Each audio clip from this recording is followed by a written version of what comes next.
Super! Cici, da će ti.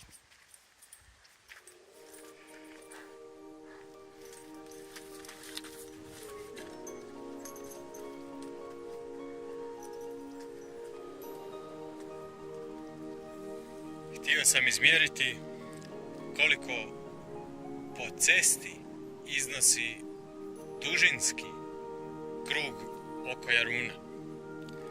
Sad nam je brojač na 0,0 i napravit ću krug po cesti da vidimo koliko će točno izaći udaljenost.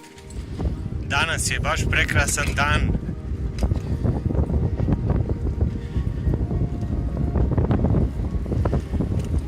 Za voziti se po Jarunu.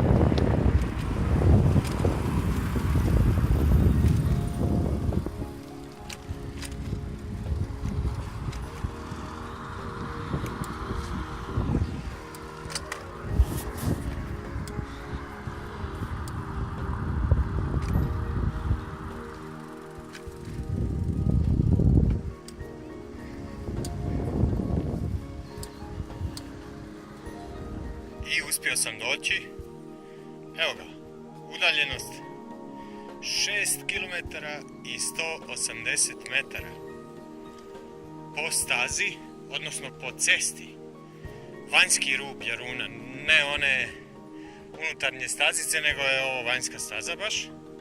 Sad malo drugih podataka. Prosječna brzina mi je bila 19,5 km na sat biciklom. Maksimalna brzina 32,4. Nisam se žurio nešto. Sad je 16 sati 07. Vrijeme 19 minuta i 4 sekunde mi je trebalo.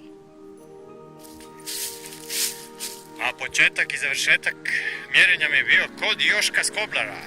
Football player born in Privlaka. March 11, 41. Member of the national team with 32 appearances and 11 goals scored, and member of football clubs.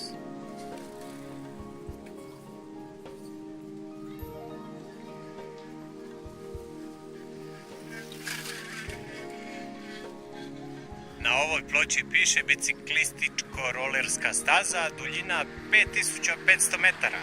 Koristite stazu na vlastitu odgovornost. Dakle, unutarnja staza ima 5500 metara, a ja sam izmjerio po vanjskoj stazi po cesti 6180 metara.